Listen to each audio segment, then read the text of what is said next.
Well, hello, everybody. This is Tessa, the job doctor, and I am thrilled to have you here with me today. We're going to talk about the 5 stages of career growth today. And what I love about this is it's just applicable to everybody. Everybody is either going to be in the entry, mid, or the senior stages of their career, and everybody has to learn what they can do better to gain entry into the next level of their career. So stick with me. If you don't know who I am, 5 years ago, I was running human resources for big companies that went very fast. And the last company I was at was very, very millennial. If you go 4 years ago, I had left that company and thought, I really want to help the individual. And I had started a consulting firm to help people. And then the pandemic hit and everything changed for me. So 3 years ago, my daughter said, "Mom, I'm going to put you on TikTok." And I said, "Okay, I can't even log into TikTok." So she logged me in.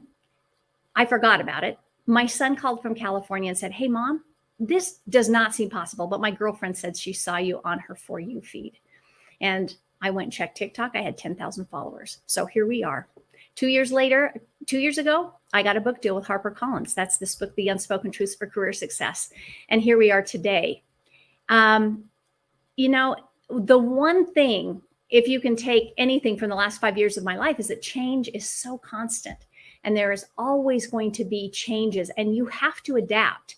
If you try and do the same thing you did early in your career and you don't make these adaptations, you just simply can't move where you want to go, at least as fast as you want to go. And so what I'm hoping to teach you today is don't guess. Don't guess at what you need to do to grow your career. I think it's really hard when we're guessing, because then we're relying on our manager and maybe our performance appraisal, or relying on what we see other things happen to other people. What I have is thousands upon thousands of experiences of people who don't understand the other side of the conversation that's happening. Because I'm working with managers and I'm working with individuals, I get to fill in that missing piece of the puzzle and see what you're not hearing. And trust me, there's a lot that you don't know. And so my promise to you today is this: if you listen, you're going to learn shortcuts to getting ahead in your career without burning out. And you're going to learn what people do, because there are patterns of what people do to get ahead and what people do that stalls out their careers. And that's what I want to help you avoid. I wanted to show you a picture of me. Yes, that's me with the big glasses. Some of you can see that. That, again, speaks to change. Oh my gosh, what if I had stayed looking like that? My father did that to me. He thought that I should have glasses as big as my head. It didn't work very well. But now look at all the things that have unfolded for me that I couldn't have predicted in just a few years ago. And what I'm hoping is that the frustration that you feel at work, which I understand it's there, I want you to understand what you can do to shortcut the pain that's in the workplace, because there is a lot of it. And I was just like you at one point. I was a single mother and I had no college education. I had a divorce and I had no way to make a living and make a house payment. It was a really terrible, awful time for me when I realized that I had no skills to speak of, basic skills, but no college education. And somehow I had to make this look easy for my kids. And it was scary to put food on the table and a smile on my face when I was exhausted at the end of the day. And I wasn't sure how I was ever going to make our lives such that they wouldn't have to worry, or I wouldn't have to worry about where the next dollar came from.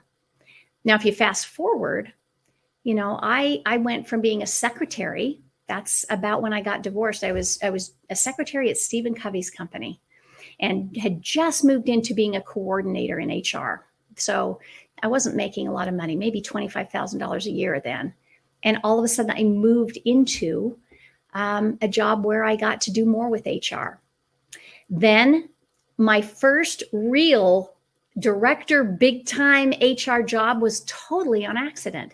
I ended up getting tapped to run HR for Corel Corporation only because every single person on the HR team quit. That's right. They said, "We're shutting down US operations." And the head of HR said, "Peace out. I don't want to be a part of this." And it left me. I was a recruiter at the time. And that's when I really learned how to change and adapt and do things that I didn't know how to do. Now, if you fast forward my career 20 years, it may look like it was really easy for me, but it was not easy at all. In fact, if you look at the pinnacle of my career, I was in Manhattan at the top of the building. I was running a compensation meeting for Blackstone for our company, Vivint Solar at the time, that was trying to go public. And it all looked so great, but it was a really difficult journey, and it emptied me as much as it filled me. Imagine me making the mistakes that I made in my career. There were a lot of them. There's a lot of holes I stepped in. There are a lot of stupid things that I did that really held me back. And my goal today is to help people who are in the middle of this morass of their career figure it out. Let me help you see what I see from my perspective, from the seat that I have, and help you shortcut. Let me teach you the patterns of people.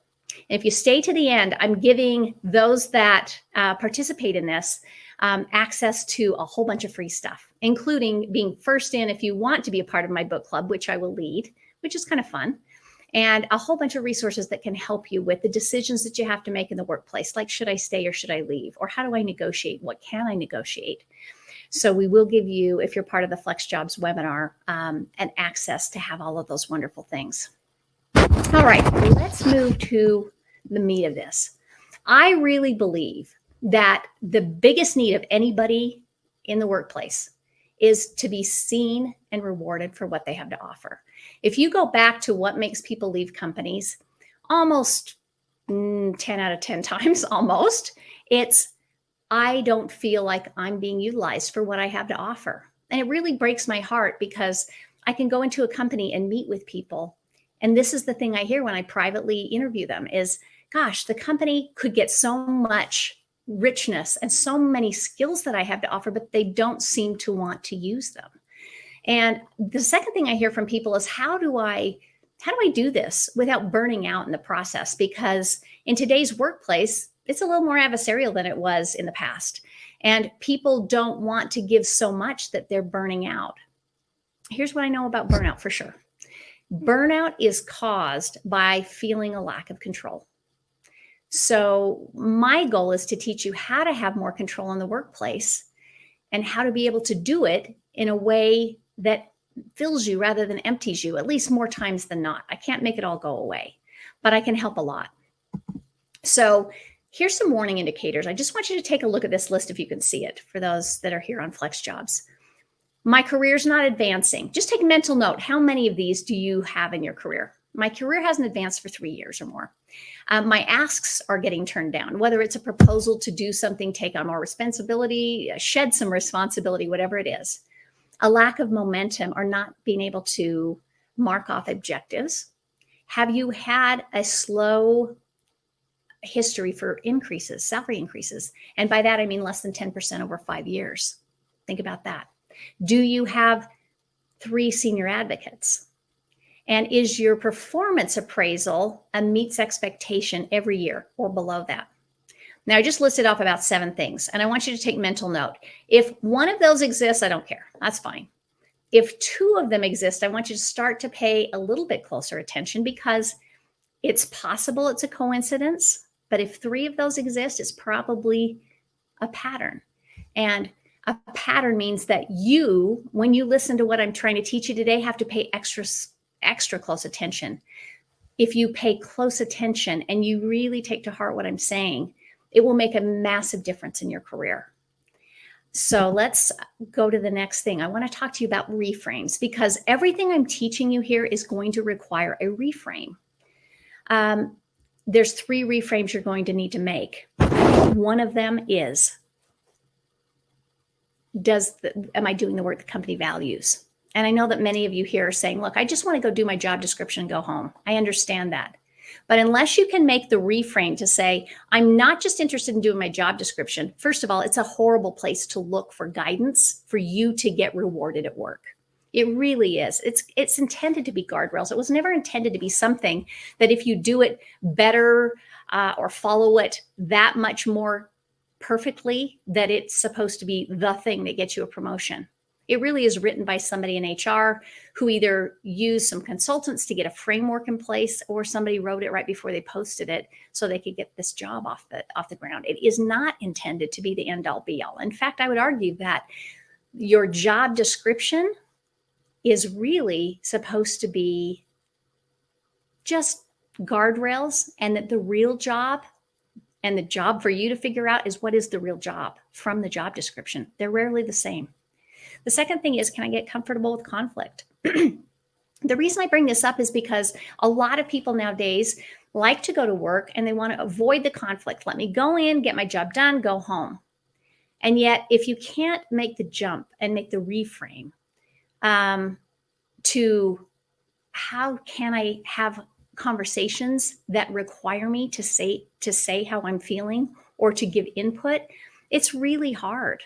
And the third thing is this idea of feedback. And feedback can be very uncomfortable. It's uncomfortable for me. It's uncomfortable for everybody. And it's why I've seen so many years that when we get feedback, we really try and put it off. We wait until year end. But year end is not a great time to get feedback. First of all, I think your manager's trying to move through those performance appraisals quickly. The structure around corporate America isn't really great or robust for performance feedbacks. Often you get a meets expectation. And honestly, that's 70% of you. And I don't know what that really means, which means how do you interpret it? And how do you gain momentum if you're only getting feedback that you can't interpret once a year? So really one of the keys to getting ahead in the workplace is understanding what's going on around you. It's understanding how to have hard conversations and weigh into the workplace and weigh into what's working and not working for you so that you can have more frictionless growth. A lot of people don't believe me. They say, I am not going to speak up. In fact, I did a TikTok on this and 94% of the people came back, which was thousands. And they said, there's no way I'm speaking up at work. If my company doesn't naturally know what they need to do, then, I shouldn't have to write the script. And that's a little bit like saying, I want my marriage or my partnership to work, but I never want to give any input on what's working or not working for me. And so I want to teach people a safe way, because I think safety is the other thing people really struggle with, is how do I do it in a safe way? So if the workplace frustrates you, you're not alone. If you want to be able to give what you have to offer without completely losing yourself in the process, which I hope most of you are also interested in, what I have to offer is how to create a relationship with your employer that allows you to do that in a way that doesn't burn you out or completely leave you quiet and not participating in what your future looks like with your employer. So let's talk about the 5 stages of career growth. That's what we're here for. The 5 stages of career growth, you'll see if you're following here on this chart that there's 5 across there's 5 stages, but the first 2 are kind of by themselves for a minute. And that's because if you think of the first 2 stages of career growth, they're really about testing, growing. They're about, it's where the rubber hits the road. You go in a stage 1 from taking instructions from a manager and following up with them to being responsible to do all of the in-between, and your manager saying, hey, here's the end result, and you have to figure out what the in-between is. So there's a lot of follow through, and I call it kind of, you're with training wheels. But then you see this dotted line, and you will see a real change, because what happens from that point forward, stages 3, 4, 5, is interesting. Your ability to work with other departments and collaborate across just your department, get out of your silo, is absolutely essential for your growth. Those last 3 career stages, if you are not good at working with other people, become the fatal flaw for you. And in fact, I've sat through so many promotion processes with companies. And this is where everybody sits together and the managers put forth the names that they want to give a promotion to. And I would say that 8 out of 10 times, the reason that somebody gets turned down for the promotion is this. It's because the manager will say, you need to have a relationship with more than me as your advocate. Or other departments don't know who you are. and you need to have broader exposure to other departments. And so stages 3, 4, 5 are incredibly important because that's where that happens. And if you can't do it or can't do it well, it really does at some point stunt your growth a bit. Now, if you look at the first 2 stages, they're really about follow through and testing. If you go to stages 3 and 4, it's all about results and the outcomes that you get. In fact, if you can't measure your results and your outcomes and speak to them, and part of that's your responsibility to be able to tell the story about what you're able to do and measure what you're doing, then you get stalled out. And stages 4 and 5 are all about getting comfortable with conflict. It starts in a stage 3, but then it grows from there. So I want to go through each stage, if I could, for just a bit, because I think what you're going to find is that each stage, there is an actual skill set that you need to have. And there's fatal flaws built into these. Stage 2 is the first fatal flaw.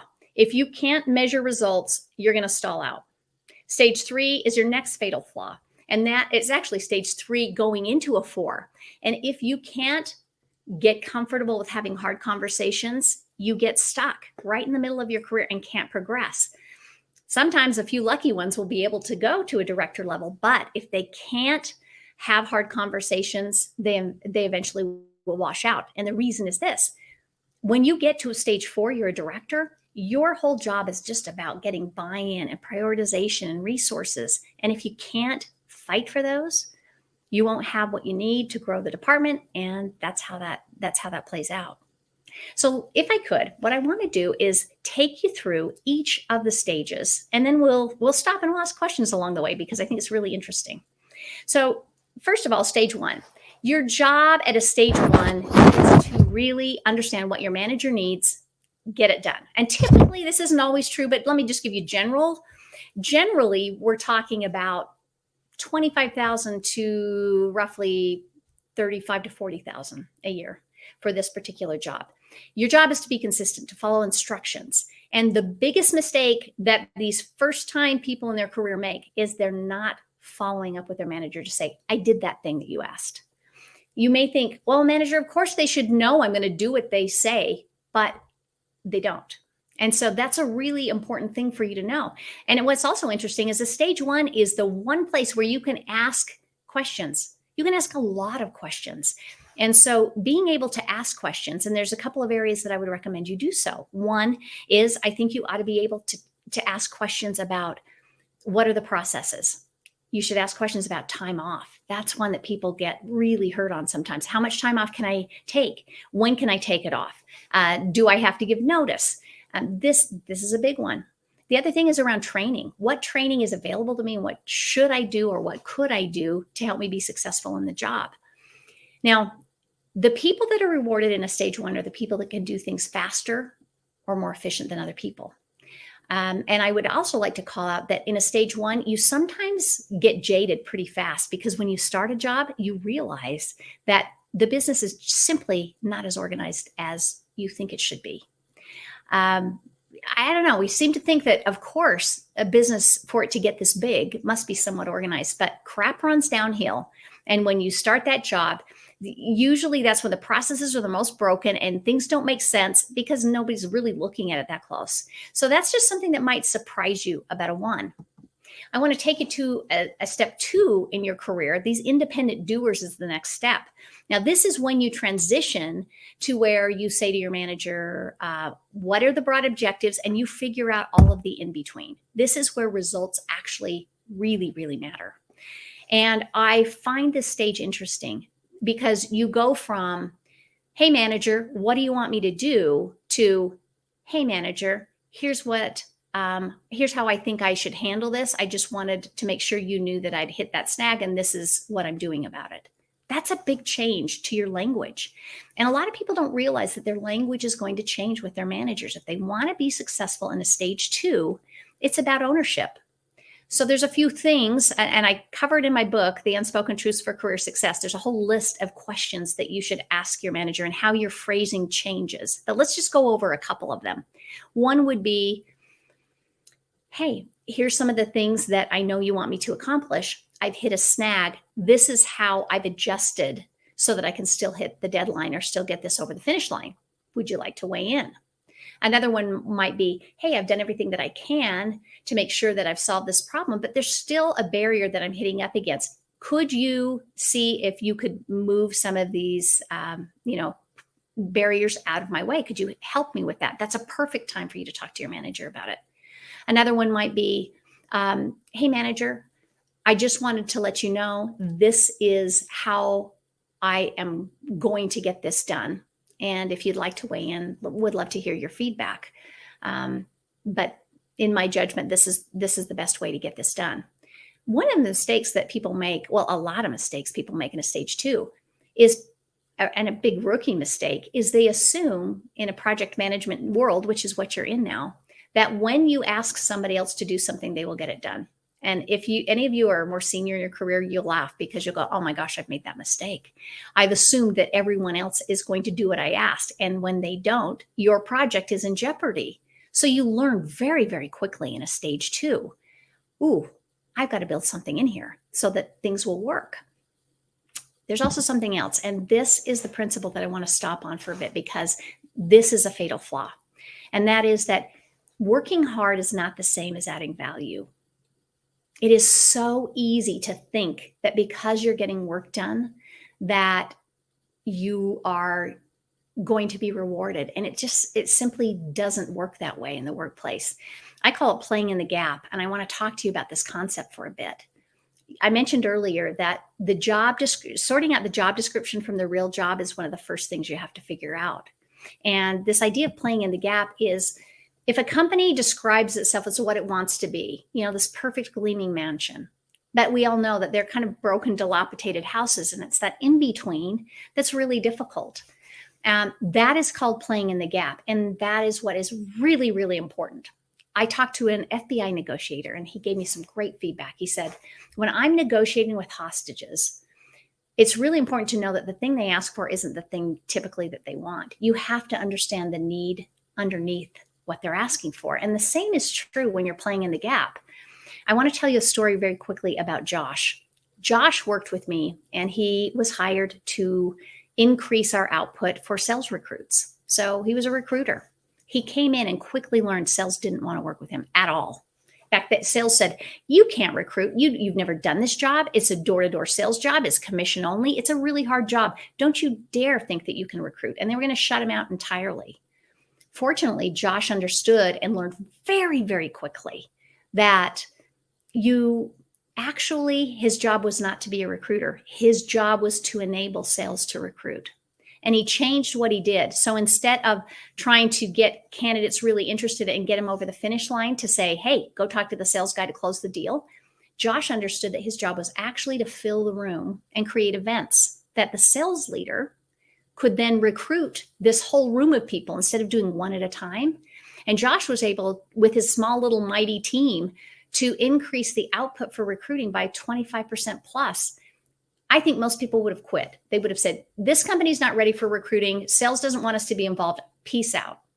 But Josh understood that the real job was listening to what sales needed and then making that happen. And the salespeople knew they were better deal closers. So he created these wonderful events where people came and spoke, and where they had games and prizes, and created a lot of buzz.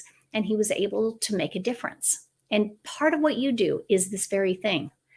And I've worked with a lot of people, from secretaries on up, that once they understand this concept, can do great things and are really rewarded in a company because they're doing the stuff the company cares about. So my advice to you is this. I want you to go to your leader and ask, what problems exist within my sphere of influence? What are we trying to do and what makes us look the best? What are the initiatives from the top that we connect to in our department, and what keeps you, manager, up at night? That's just a good place to start with really determining what the real job is. And what it probably will mean for you realistically is you're not going to give up pieces of your job description if it's important, but what you might do is shift. You might shift to do the things that are more important first and the things that are less important later. Because as I said, it's never going to get you a seat at the table to do your job description better. What gets you a seat at the table is recognizing the biggest problems that hold the company back within your own sphere of influence. And I've seen that happen over and over again. There was a woman she was an admin to the CEO. She said, I don't know how I could do this. Well, as we talked, I realized that one of the biggest problems she saw was the board book. Every quarter that they put together was harried. They were going to the last possible minute. They were spending a fortune on postage to get these board books to board members. And then during the meeting, everybody was trying to find the right page, and it was really a mess. So what she said is, oh, interesting. One of the problems keeping my boss up at night is making sure that this board meeting can run well. She talked with IT, and she put together an online portal where they could host all of the books past and present. It gave them an extra week to prepare. It eliminated the postage costs. Everybody was on the same page. People could find the information. And that's how she played in the gap. And likewise, you have ways you can play in the gap. So the takeaway for this section is this. I want you to write down, what is a problem that I see within what I do at work? And is there a way that I think I could get that over the finish line and somehow shift my prioritization so I'm working on the thing the company cares about the most? Then check in with your manager to get aligned and see if you can do that thing. It's a very short section for a very long topic. I teach a whole hour on this, but I want you to be aware that that is something that acts as a fatal flaw in people's careers. When you are not playing in the gap, it holds your career back. Now, let's go to stage 3. Stage 3 is an interesting stage because this is the mid-level. This is where your mid-career is, and this is where all the crap is. I am convinced this is the hardest job in corporate America. When you're a mid-level manager, for sure, hardest job in corporate America, because you have pressure coming from above, you got pressure coming from below, everybody wants a piece of you, and all of a sudden there's this interesting thing called us versus them that starts to occur. And there's an interesting ironic twist, because in the stage 2, you're rewarded for working independently. That's how you get promoted. That's what makes you so great. But if you do that in stage 3, it actually acts against you. This is what I was saying in the beginning about collaboration, because at a stage 3, you have to work with other departments. And so you typically don't have projects that you could just do like this, with your blinders on. You have to work with other people. And this is, again, where the conflict comes up. So when I say that you have to get comfortable with conflict, here's where it shows up for you. The first time it shows up with consequence. And I want you to understand what it looks like and how to kind of fix it. First of all, the single most hurtful principle, hurtful thought pattern in a career is us versus them. And I'll bet if you start paying attention to how many times you're thinking that, like, that department is stupid that they want that, or I don't like working with legal, or the business prevention department, or sales is always, just doing what they want. When you start thinking us versus them, even with you and your manager, it will shut down your ability to collaborate really, really well. And so I want you to be aware of it, first of all. There's a principle I teach on communication. And I teach an entire class on communication, a whole hour on how to get comfortable with conflict. It's so hard to pick just little nuggets to teach you. But I do want to talk to you about this, because this is the one that I see trip people up more so than any other principle I teach. We often think that if we avoid sharing hard conversations or hard information, that will help us in our career. We need to avoid those difficult conversations, and it simply isn't true. I want you to think for a minute about a time in your career and somebody that you trusted. And my bet is the person you trusted is because you didn't trust them because they always gave you good news. You trusted them because you knew where you stood with them, and they would tell you the truth. I think about somebody on my team, my right hand, that came to me and in so many words told me I was a micromanager. Now, they did it more carefully than that, but the fact that I knew that they would come to me when there was a problem and that they would give me the benefit of the doubt and talk me through it made me trust them. And I can go through countless experiences in my career where people that dared say the truth in a kind and courageous way are the people that I trusted. But we often think that by saying what we need to say or what's going on, it actually breaks trust. Whether it's talking with your manager about work overload, I would say 95% of people leave a company before they'll actually say, hey, manager, here's one of the things going on. And here, can we work on how we can fix this? Very few people will want that conflict. And in fact, managers are terrible at conflict. In HR, I can almost guarantee that somebody's going to come to me and say, I need to let this person go. And I'll say, do they know it's coming? The manager will say, of course I know it's coming. And the thing I know for sure is they don't know it's coming. So we as people are pretty, we like to avoid the conflict. We're averse to conflict. And often when I talk to people, I have 1 million followers, and I'd say probably 95% of them think the problem's with the company or their manager. And I've observed this for 20 plus years. The problem's with you too. And I'm going to lay it out there because there's something you're doing that I want to teach you to be aware of it. It's called a halfway conversation. So if I could see your faces right now, what I would say is raise your hand if you want to know how you're perceived at work. And I would say when I go speak at companies, almost every hand in the room goes up. And when I say raise your hand if you really think you do know how you're perceived at work, I would say most hands don't go up. Isn't that interesting? We all want to know how we're perceived, but very few of us really think that we're, know what the truth is. And what I think is interesting about halfway conversations is a company can hire me and I can go sit in the hallway and I can listen for about an hour. And I know for sure that I'm going to identify dozens of halfway conversations. So let me tell you some of the ones that I hear about. Number one, I hear people leave meetings and they say, and I know that they just came out of a meeting where the conversation was something like this. Is everybody on board with this idea? Is there any reason we shouldn't pursue it? And they get a yes, and you walk out and I hear somebody whisper to somebody else, there is no way that's going to work. I'm glad the mistake's going to be on them. Interesting, right? I hear it when I have managers and employees have conversations. Let's say this would be a really typical one. A new employee has a manager come to them and say, how's your first month going? Is it going okay? And the person says, it's a harder, steeper learning curve than I thought it was going to be. But, by and large, I'm getting there. And then that person goes home and says to their spouse or their partner, this is the worst company I've ever worked for. They promised me all of this stuff and they're not delivering on it. Or somebody leaving a company because they feel taken advantage of because people have left the company and a manager's heaping too much work on them and they feel taken advantage of. And yet, when I deconstruct that in my Rent My Brain sessions with people, very seldom is there an actual real conversation that has taken place between the employee and the manager. Another halfway conversation that you hear. You'll hear people say in recruiting, this is a great company to work for. We just, we act like a family here. And what you and I both know, because we've all been caught on this one, is what that means is that we fight like cats and dogs. I mean, wouldn't you love to hear an honest assessment of the company that you're going to join and both the wonderful things about it and the warts? Because I think most of us can handle the truth.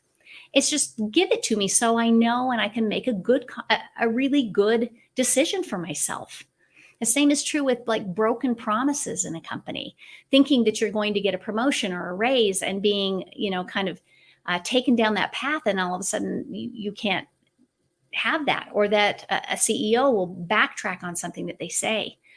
One of the hardest things in a company is trust.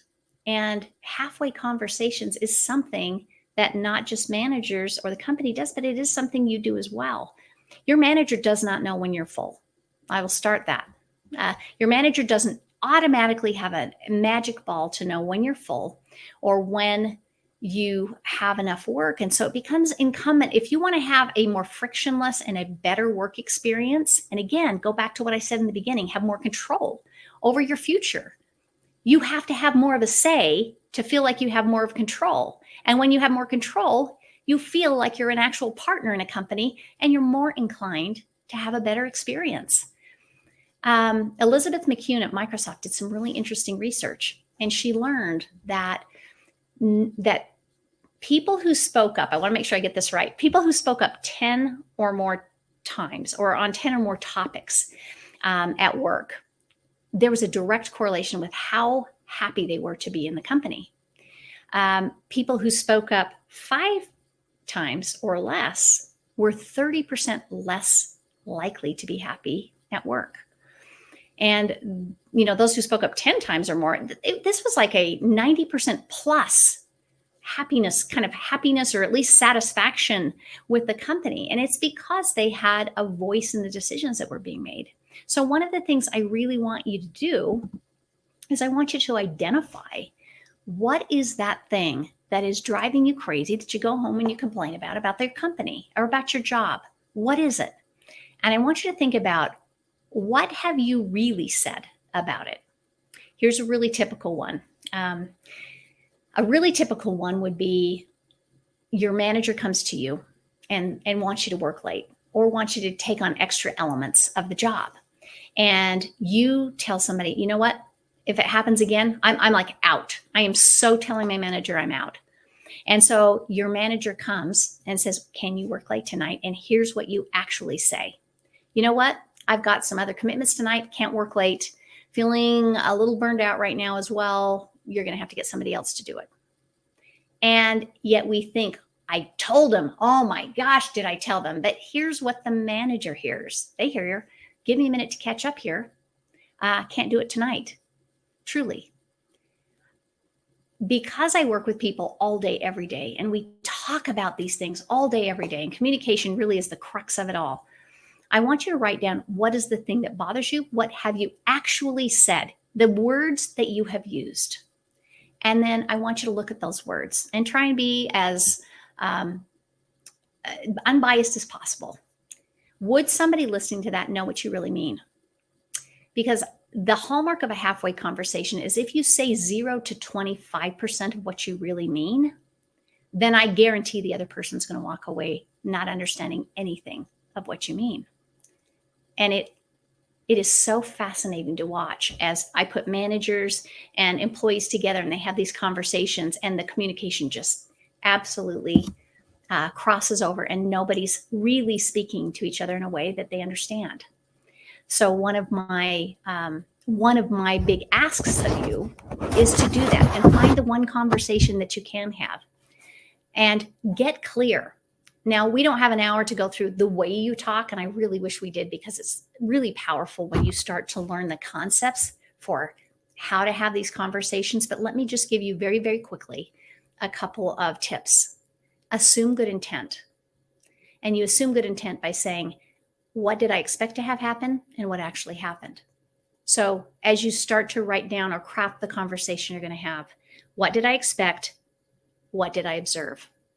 And then finish with one of these 3 questions. Is that what you intended? Actually, I'm going to give you just the one question right now because of time. Is that what you intended? It assumes good intent. It allows the other person to continue the conversation. It doesn't back them into a wall. And you may find that when you start to have conversations like this, you build trust rather than break it. Stage 4 is a director level. And stage 4 is really just about, this is conflict on steroids. Absolutely conflict on steroids. A stage 4 person is required to get resources, get aligned over and over again. Inevitably, somebody isn't going to hit their budget and they have to redo the budget. So you don't just do it once, you do it over and over again. And get prioritization is actually incredibly difficult, even though a lot of people mistakenly think that once you've hit that stage, you've got it made. You don't. You don't. It's a hard stage. And so this idea of getting comfortable with conflict, the stakes are even higher. I can recall an executive that was incredibly bright. He knew a lot about his area. He knew probably more than anybody else in the industry about his area, but he struggled mightily with asking for what he needed and being able to actually get his stuff prioritized and get the right budget that he needed. And inevitably, what would happen is he didn't have enough budget. He'd have to go back to the well, and he eventually was terminated because he couldn't get it done. Did he know how to get it done? You bet he did. But he didn't know how to ask. And so at this stage, it's really important that you learn to make concise and factual, based on data, asks in the company, and that you really are comfortable with those hard conversations. And stage 5 Stage 5 is really about the future. And I'll say one thing about stage 5. These are your C-suite and your SVPs. I know for many people that are on this call, we love to rag on we don't like to think that these people are in touch, and often we, me included, are not in touch, but there's a reason for it. You're juggling so many balls at this stage. It's easy to think they're not paying enough attention to my department, but at this stage, I call it the rule of 33. These people need to make sure that they're paying attention to the board of directors, to people who are funding the company outside of the company, to partners and partnerships, potential merger acquisition targets. They also have to spend 33% of their time working with other departments to make sure that things aren't getting duplicated and you're not working against each other or on top of each other. And 33% of the time is pretty much with your own department. And so you can see how easily somebody could be considered to be out of touch. And so this particular level is incredibly important that you just don't know about your department. So me as an HR person, let me use that as an example. I worked at Vivint Solar. This is a solar industry commission, direct sales, door to door. If I didn't understand how HR works and some of the unique challenges to the solar industry, I would fail. At this level, you have to spend a lot of time understanding your industry and the trends that are occurring in your industry. If I had built a recruiting function like a hospital, for example, I would have failed. You have to understand the needs of your particular industry and where it's headed. What's happening? I knew that there was consolidations happening in this industry. That helped me understand how to better recruit, for example. So this is really important. The thing that the mistake that they make at a level 5 is this. You got here because you made good, well, not good, but mostly good decisions. And because you could take a lot of information and assimilate it and make a decision, and it was more right than wrong. But you tend also to make decisions too quickly. And at this stage, unless you are listening to your people, you're going to miss some really important stuff, because at this stage, people are also somewhat afraid of you. Maybe afraid's too strong of a word. They certainly want to please you. And it's easy to think I'm approachable, I'm easy, but people tend to tell you what you want to know versus what you need to know. And so creating a listening ecosystem that's actually really open, and you go further down in the information to make sure further down the organization to make sure you understand what's happening is incredibly important, or you will get lost in the data that only your senior leaders provide, which is not always exactly right. Again, people bring me into companies, and all I have to do is interview people at all levels, and I can come and say, here's where the problem is. I always think it's so funny. They're like, how did you know this after just a couple of days with people? It's so insightful. It's not insightful. Your people know.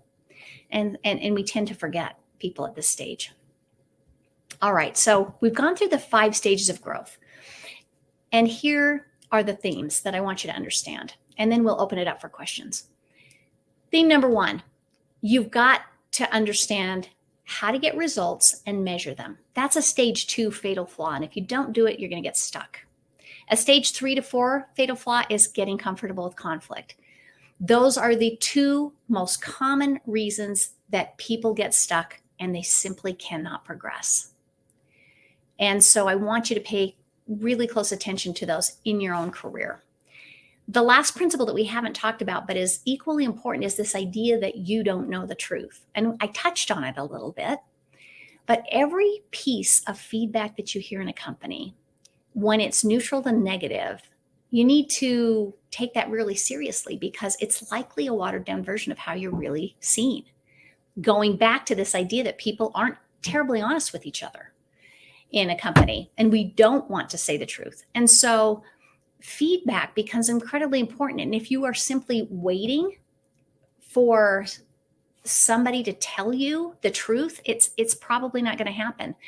This is such an important concept that I actually, in my book, I dedicate the longest chapter. They asked me to cut it. I would not cut it. It is the longest chapter in the entire book, because I want to give you many different ways that you can get the feedback that you need. So I have 4 or 5 different ideas, but one of them I want to address in this session is this. Many companies, especially the bigger they are, do something called a 9-box grid, and they identify you're put in one of these boxes. And they identify who their top performers are. And they have this box in the top corner. It's future leader box. And those are the best of the best, the people that the company is going to, put most of their time and attention on. What's interesting about that box is it's only, 5 to 7% of the people. If you don't know you're a top performer in that box, you aren't, because your manager often doesn't have that much great information to share, but that's something they do want to share, is that you're fantastic and they love you and they're going to put resources and whatever to you. But that does not mean you should get mad and just walk away from your company and be upset because they've got you in some other box, like a core employee. That's one of the boxes. I hate that. That's like a meets expectation box. You should be creating your own top performer plan. There's no reason you can't. And there's no reason your manager shouldn't help you get there, because what I know about managers is most are not trained terribly well on how to develop people. They do their best, but they usually have a fairly big team. And you should be asking your manager to give you exposure to other teams. Remember, the number one reason people don't get promotions and get turned down in that process is because they are not coordinating with other departments well, or their manager's the only advocate. In my book, I mimic what a top performer plan looks like. And I want you to, if you have the book, go in, and I want you to go in and ask your manager, these are the exposure I need. These are the things I want to work on. Here's the training that I want to need. Because most managers, if you write the script for them, will say, absolutely, I'll do that for you. If it's very clear what you need, please don't wait for somebody else to do that for you. The last thing I want to tell you is, stop waiting for somebody else to care more about you than you care about you. You will always be your best advocate, always.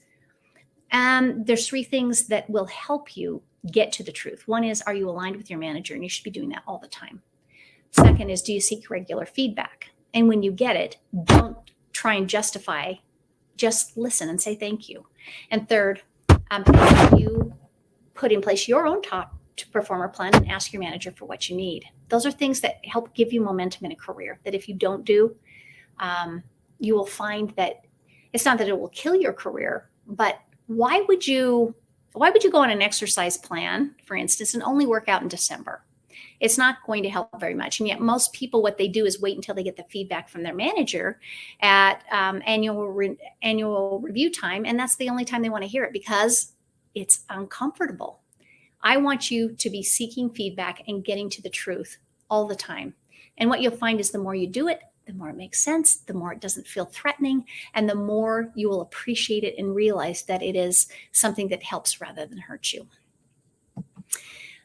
So what I know for sure, let me just sum it up if I could and get your questions ready, because we're going to ask questions because I covered a lot of information. Hard workers are good, but those who prioritize the most important work are going to win every time.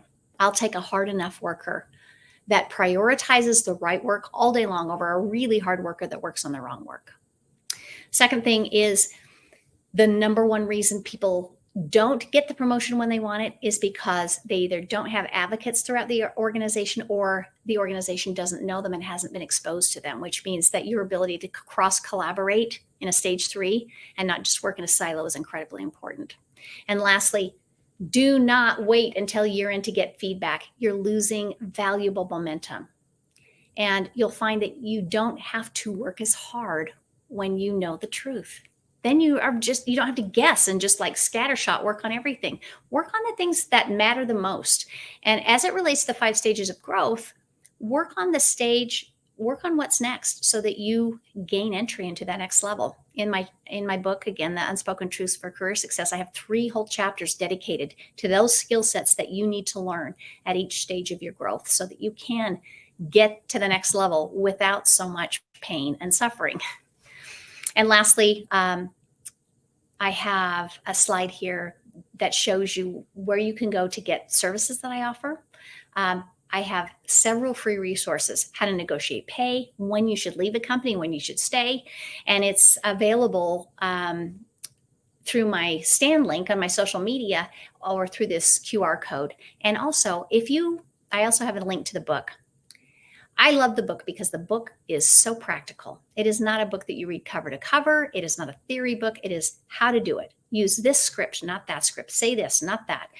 It is an incredibly fast, easy read, and you go to the chapter that you need. If you want to learn about promotability, go to that chapter. If you want to learn how to ask for a raise, go to that chapter. If you want to learn about leverage, go to that chapter. And if you buy the book through the QR code that I have, you can also get a free chapter, and you will get first invitations into the book club I'm going to run, where I will actually dive deep and tell you more about each chapter. And we'll talk about why I wrote it that way, more stories, more background that I think you'll like. And so with that, what I would love to do is turn it over back to our people who are taking questions and answers, and let's see if we can really help you with the questions that you have today. Thank you, Job Doctor. This is great information. And there are a lot of questions coming in. Before I get to the first question, just to let everybody know, this presentation has been recorded, and we will be sending you an email with the recording link within the next couple of days. So you will be able to play this back. You will be able to pause it and see each of the slides and be able to go from there and follow up accordingly. So first question. Is it easier or better to try to seek advancement at your current employer or to just look for a better job elsewhere? Oh my gosh, that is the question of the day. I get this all the time. Know this. I can't tell you that one's better than another, but I can tell you the mistake people make. People think that if they change companies, I think that's easier. It's easier to think, how can I make the pain go away? Oh, I will change companies. And all that does is sometimes delay the pain. Because when you go to a new company, you're going to spend about 20% of your time proving yourself all over again. And that's going to be stressful. And you are also likely to make the mistake that a lot of people make, which is, I want to prove myself, so I'm going to work harder. And then you kind of pigeonhole yourself, because when you want to pull back and then get to a more regular workload, it's really hard, because like, what's happening? So I tell people, really understand, when you say, I want to leave, I can't stand it anymore. What is the it? What is the it? And you should not be moving to a company just because it's on Glassdoor's best companies to work. That could be the worst company in the world for you personally to work at. You have to understand, do I like companies that there's a lot of structure and a lot of training? Or do I like companies where I can learn and grow all the time? Or am I a person that really just wants to go in, teach me how you do it, and let me follow that process? Which is why I tell people under the Job Doctor services, should I stay or should I go, is something you can download for free. And it's in the book in much more depth, but you should understand what you value and where you thrive. Then make a decision whether you're going to move or not, because you'll know where your company might be failing you and what you need to look for in the next opportunity. But if not, what you tend to do is just jump from one bad relationship into the next bad relationship, and without really understanding what it is you need.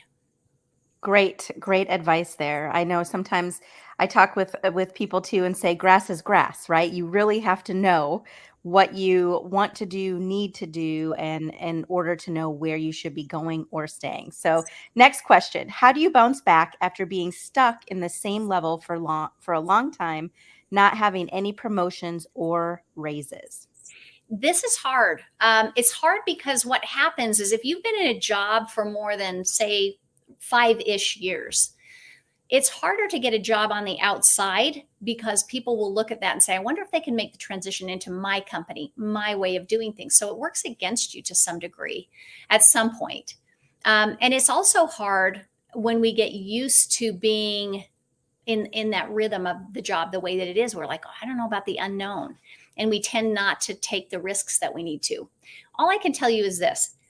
If you are not feeling like you're learning and growing, or if you are too comfortable in your job, you likely are not stretching yourself enough.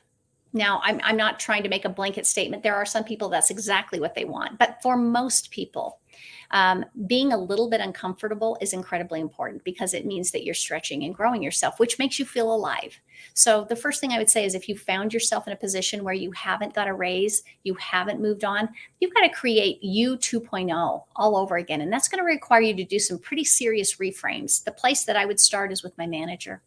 And I would say, I really am seeking feedback as to how you think others perceive me. Now, I said that very deliberately. How do others perceive me? Remember what we talked about, people not wanting to tell the truth? When you frame the question that way, you're likely to get closer to the truth than how do you perceive me? Then what are the strengths? And what are the things, where are the areas that you believe that I could help the most? And just lay it out. I would really like to stretch and grow myself. And I'd like to understand where the problems are that may intersect with the strengths that I have. And you begin to reinvent yourself as somebody who does want to be stretched. Take on something small. Take on, when I say play in the gap, don't pick the biggest gap that you're going to fail in where there's lots of risk. Pick the small gap, the one that's easy to solve, so that you get a couple of good things under your belt. And then you build confidence with your manager and with other people. Then you can start to take on the harder gaps. Always pick the gap that you can win.